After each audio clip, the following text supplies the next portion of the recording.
Hello student, welcome. तो हम science पढ़ रहे थे और साइंस में हम केमिस्ट्री में एक टॉपिक जो कि मैटर इन आर सराउंडिंग उसको डिस्कस कर रहे थे, उसको जानने की कोशिश कर रहे थे कि वो क्या होता है। ठीक है, और उसके बारे में हमने काफ़ी सारी चीज़ें जानी भी, और इतना जानी कि वो अब चैप्टर ही ख़त्म हो चुका है। ठीक है, तो आज जो वीडियो है ये आपके जो बुक के क्वेश्चंस है, ब्लू क्वेश्चन और बैक क्वेश्चन जो होते हैं आपके, ठीक है, और आपके कुछ डाउट्स वगैरह, उनके ऊपर ये वीडियो है। ठीक है, तो जो भी मतलब आपने आज तक पढ़ा अभी तक इस चैप्टर में, आपने कितना सीखा कितना नहीं, अल्टीमेटली उसके बारे में वीडियो है। ठीक है, क्वेश्चंस का ये है। क्वेश्चन हालांकि मैं लिखवाता नहीं हूँ, ठीक है, मैं खाली आपको उनकी हिंट्स दूंगा, उनके बारे में डिस्कस कर लूँगा, उनके आंसर्स आपको बोल के बता दूँगा, लेकिन लिख के मैं दूँ ऐसा मैं नहीं करता। ठीक है, तो आपको थोड़ा ढंग से सुनना है, समझना है क्या दिक्कत है, और कोई डाउट हो तो फिर वो मेरे को बताना है। ठीक है, ओके, स्टार्ट कर लेते हैं। ये आपकी बुक है, ठीक है, इसमें मैंने ब्लू क्वेश्चंस ले रहा हूँ। स्टार्टिंग ब्लू क्वेश्चंस को करते हैं, फिर बाद में हम बैक क्वेश्चन को संभालेंगे। ठीक है, अच्छा, तो देखो फर्स्ट क्वेश्चन आपसे पूछ रहा बेटा कि इनमें से कौन सा मैटर है। आपको कुछ ऑप्शंस दे रखे हैं, उनमें से पूछ रहे हैं कि कौन सा मैटर है। इनमें आपके जैसे चेयर दे रखा है, एयर, लव, स्मेल, हैट वगैरह ऐसा कुछ दे रखा है। तो इसमें हम 2-4 अगर मैं पॉइंट उठाऊँ, इसको वैसे आप भी कर सकते हो, ज़्यादा कोई है नहीं क्वेश्चन। जैसे चेयर है, आपका चेयर एक मैटर है, ठीक है, पार्टिकल से मिलकर बना है। एयर में क्या होती है, नंबर ऑफ गैसेस होती है, मतलब गैसेस जो होती है वो भी मैटर से बनी होती है, तो मतलब एयर भी आपकी मैटर है। लव क्या है, लव एक फीलिंग है। अब वो उसको आप मैटर में नहीं लगा सकते, ठीक है, जस्ट एक फीलिंग है, तो लव कोई मैटर नहीं है। स्मेल के बारे में देखो थोड़ा। स्मेल, अगर स्मेल की बात करो तो वो जस्ट एक फिनोमिना है, तो उसको आप किसी मैटर या इसके अंदर नहीं डाल सकते। लेकिन हाँ, अगर आपसे कोई पूछ रहा है तो स्मेल किसकी वजह से आ रही है, किसकी वजह से क्रिएट हो रही है, तो आप जिस पार्टिकल्स जिसमें से भी आपकी स्मेल आ रही है, तो उसको आप मैटर के अंदर डाल सकते हो। ओके, नेक्स्ट है आपका हेटनेस, किसी को अपन हेट करते हैं तो वो भी एक फीलिंग है, तो ये मैटर नहीं है। एलिमेंट्स जो है, एलिमेंट्स आपके क्या है, मैटर्स है। एलिमेंट जो है नंबर ऑफ पार्टिकल से मिलकर बने हैं, तो ये भी एक मैटर है। थॉट, ये मैटर नहीं है। कोल्ड कोई मैटर नहीं है, कोल्ड जस्ट एक फिनोमिना है नेचर का। ठीक है, lemon matter, water matter, smell of perfume ये कोई मैटर नहीं है। हाँ, या फिर ऐसा बोले कि वही अगेन आ गया कि परफ्यूम की, चलो ठीक है, ये इसमें बोल रहा है कि परफ्यूम जो है उसकी स्मेल किसकी वजह से आ रही है। अगर ऐसा कोई पूछता है तो ही आप बोलोगे कि वो मैटर की वजह से आ रही है, नहीं तो खाली ओनली स्मेल ये मैटर नहीं है। तो ठीक है, आपकी स्मेल वो नॉन मैटर है, और आपकी स्मेल ऑफ परफ्यूम ये मैटर है। ठीक है, ये आपका फर्स्ट क्वेश्चन था, आप इसको नोट डाउन भी कर सकते हो, लिख भी सकते हो, आप सबसे पहले इसको समझ सकते हो। ठीक है, सेकंड क्वेश्चन पूछ रहा है आपसे कि give reasons for the following observation, smell of food sizzling food. पूछ रहा है आपसे सेकंड क्वेश्चन में कि क्या रीज़न है कि, ये अच्छा क्वेश्चन, इसको ध्यान से सुनना। तो कोई भी गर्म खाना होता है, खाना आपने ताज़ा बनाया गर्म करके, उसकी स्मेल आपको दूर से आ जाएगी। फॉर एग्जांपल आप रूम के किसी कॉर्नर में उस फूड को रख दें तो आपको उसकी स्मेल दूर से आ जाएगी। लेकिन अगर वही खाना ठंडा हो जाए तो उसकी स्मेल नहीं आएगी। उस कंडीशन में आपको उसकी स्मेल अगर लेनी है तो आपको बिल्कुल उसके क्लोज जाना पड़ेगा, बिल्कुल क्लोज। ऐसा क्यों होता है? सिंपल सी बात है कि आपके जो स्मेल के जो पार्टिकल्स होते हैं वो गैस फॉर्म में होते हैं।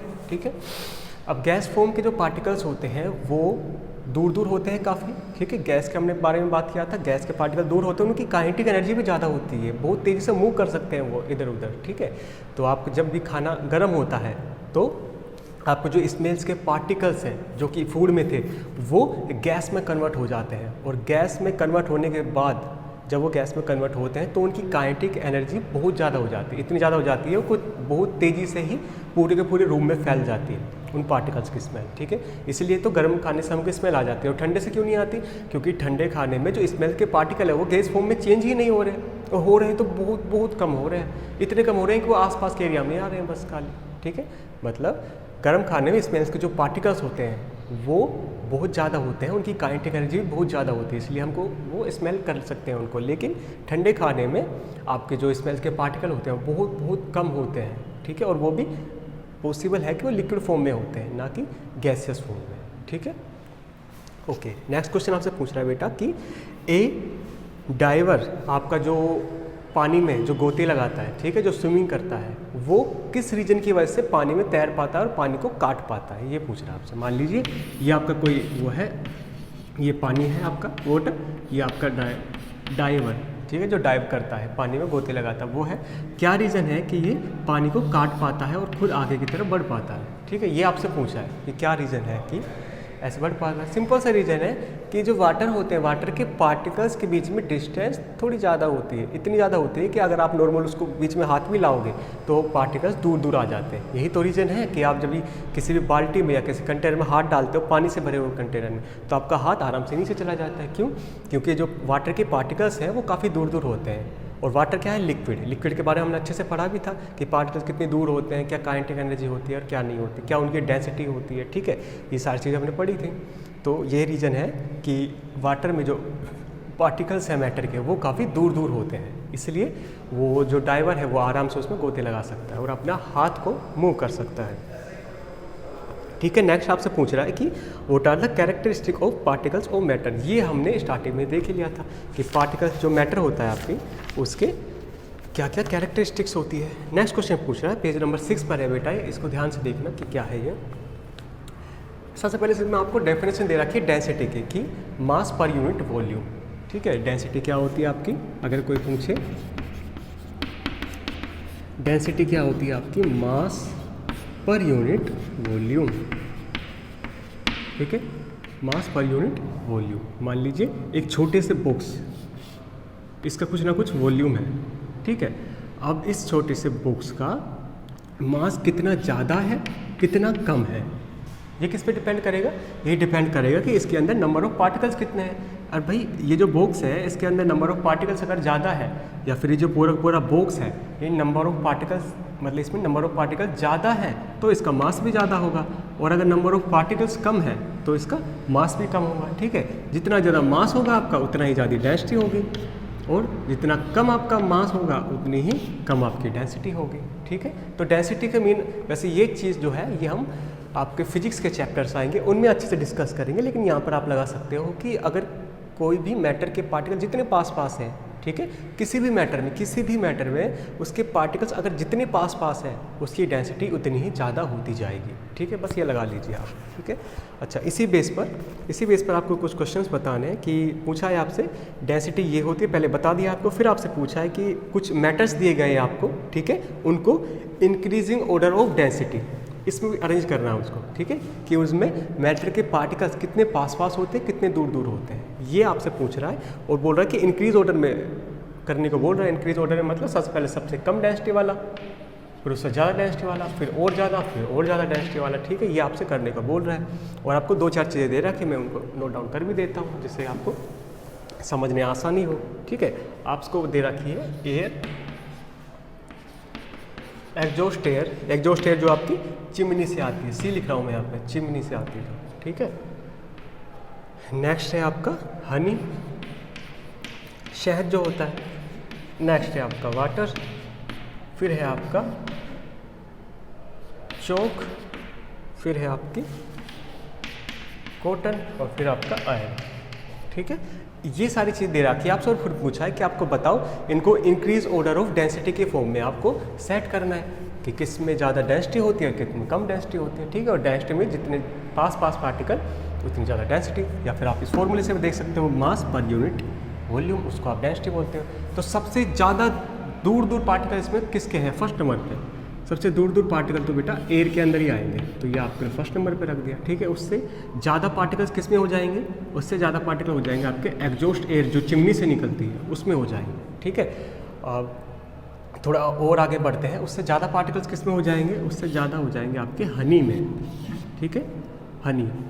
उसके बाद जो ज़्यादा पार्टिकल्स है वो किस में और ज़्यादा हो जाएंगे? सॉरी, हनी नहीं, ये वाटर में हो जाएंगे। वाटर के बाद आपका आएगा हनी में और ज़्यादा पार्टिकल पास आ जाएंगे, ठीक है। इसके बाद आप लिख सकते हो 5 इसको ले लो, कॉटन, 6 चौक और 7 आयरन मेटल होता है, मेटल में पार्टिकल बहुत ही ज़्यादा पास होते हैं, ठीक है। तो ये हमने अरेंज किया इनको इंक्रीज ऑर्डर ऑफ डेंसिटी के फॉर्म में। नेक्स्ट आपसे पूछ रहा है tabulate the difference in characteristics of state of matter. हमने स्टेट ऑफ मैटर के बारे में पढ़ा था, ठीक है, तो इसमें वही चीज़ आ जाएगी। अब आपसे पूछा है, ठीक है, ये वही हो गया। नेक्स्ट आपसे 2-4 चीज़ें पूछा है। वैसे ये जो मैं क्वेश्चंस करा रहा हूँ ये इसमें अच्छे क्वेश्चन है, और ये सबसे पहले आपको अपने से करके देखनी चाहिए, ना कि डायरेक्ट मुझे कराने चाहिए। एक और चीज़ बेटा, आपके जो डाउट्स वगैरह हैं उन डाउट्स को आप कमेंट्स बॉक्स में कोई नहीं पूछेगा, आप उनको जो डाउट है वो सीधा अब आप मुझको व्हाट्सअप पे ही मैसेज कर दोगे, ठीक है। या तो आप ग्रुप में उनको मतलब मुझे मैसेज कर सकते हो, या फिर आप जो मेरा पर्सनल नंबर है उस पर कर सकते हो, लेकिन पर्सनल नंबर पर ज़्यादा ही जब इमरजेंसी हो तो करना है, ठीक है। अच्छा, वैसे मैं एक चीज़ और चीज़ चाह रहा था, सबसे पहले आप इनको डिस्कस करें, ठीक है, मतलब इनको सोल्व करके बताएं। चलिए ठीक है, नेक्स्ट क्वेश्चन आपसे पूछ रहा है कि थर्ड क्वेश्चन है आपका पेज नंबर 6 पर, और पूछ रहा है आपसे 2-4 रीजन है कि एक gas fills completely the vessel in which is kept, मतलब कि एक जिस भी कंटेनर में गैस रखी जाती है उसमें पूरी तरह फैल जाती है, क्यों? अरे सिंपल सा रीजन है भाई। मान लीजिए ये जो कंटेनर है ये बंद है, इसमें थोड़ी सी गैस आपने यहाँ फिल करी, मान ली थोड़ी सी गैस।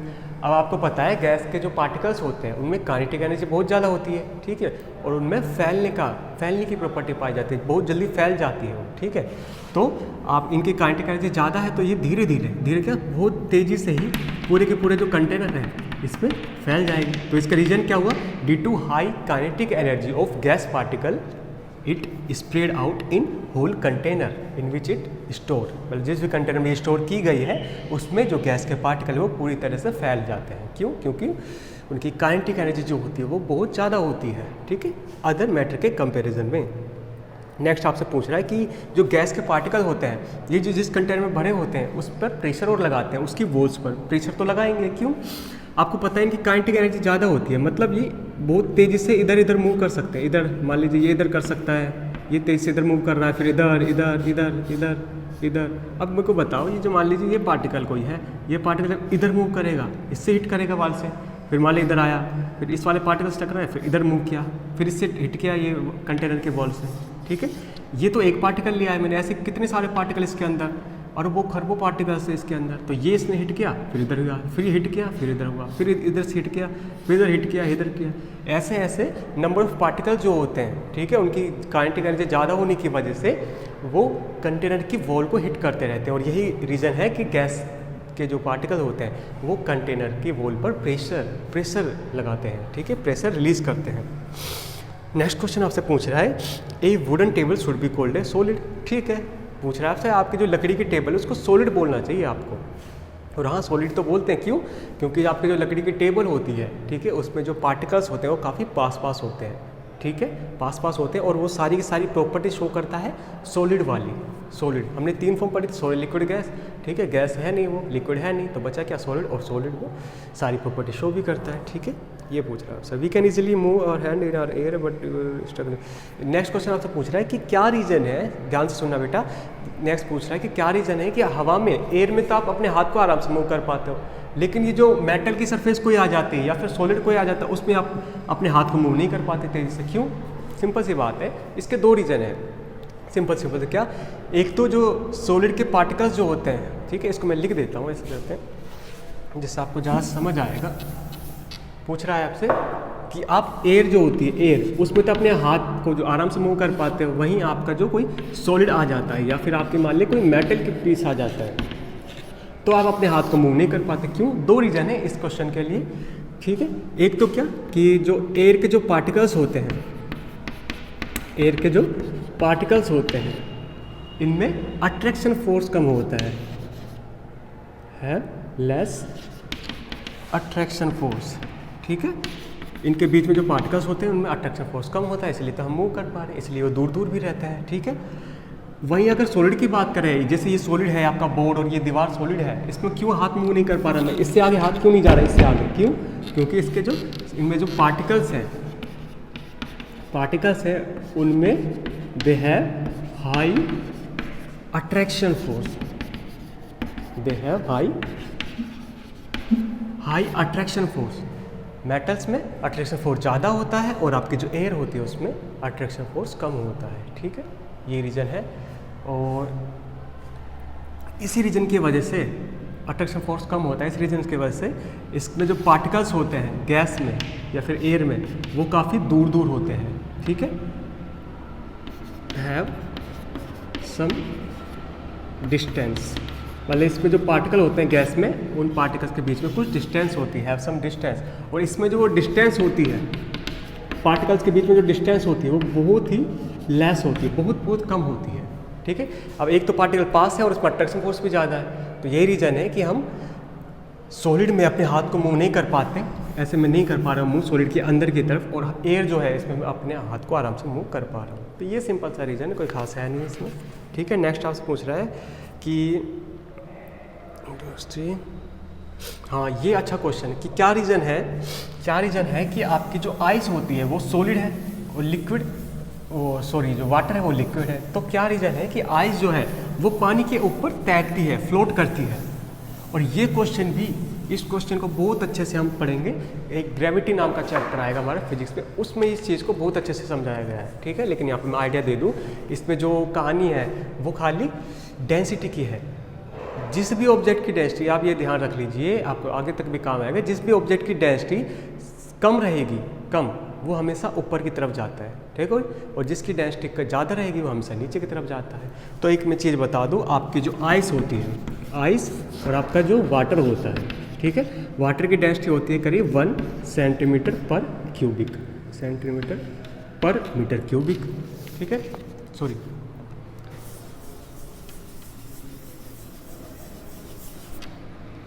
1 ग्राम पर सेंटीमीटर क्यूबिक, ये होती है वाटर की डेंसिटी। और वहीं अगर आप आइस की डेंसिटी की बात करो तो वो होती है 0.931 ग्राम पर सेंटीमीटर क्यूबिक, ठीक है। अब 1 ज़्यादा बड़ा है, ये 0.931, यदि ये ज़्यादा बड़ा है, ठीक है, इसकी डेंसिटी ज़्यादा है, इसकी डेंसिटी कम है। और मैंने 2 मिनट पहले ही बताया, जिस भी ऑब्जेक्ट की डेंसिटी ज़्यादा रहती है वो नीचे रहता है, नीचे की तरफ जाने की कोशिश करता है, और जिस भी ऑब्जेक्ट की डेंसिटी कम रहती है वो ऊपर की तरफ जाने की कोशिश करता है। तो ये रीज़न है, आपकी आइस जो है वो पानी में फ्लोट करती है, और आपका जो वाटर होता है वो पानी में, वाटर जो होता है वो नीचे रहता है, वो तो क्या ही फ्लोट करेगा, ठीक है। तो ये आपके क्वेश्चंस हैं, बाकी क्वेश्चन अपन नेक्स्ट वीडियो में करेंगे। और पहले मैं चाहता हूँ कि आप उनको खुद पहले घर पे करके देखें, और अभी तक जो भी डाउट आया वो मेरे को बताएं, बाकी हम डिस्कस करेंगे, ठीक है। Thank you. हाँ।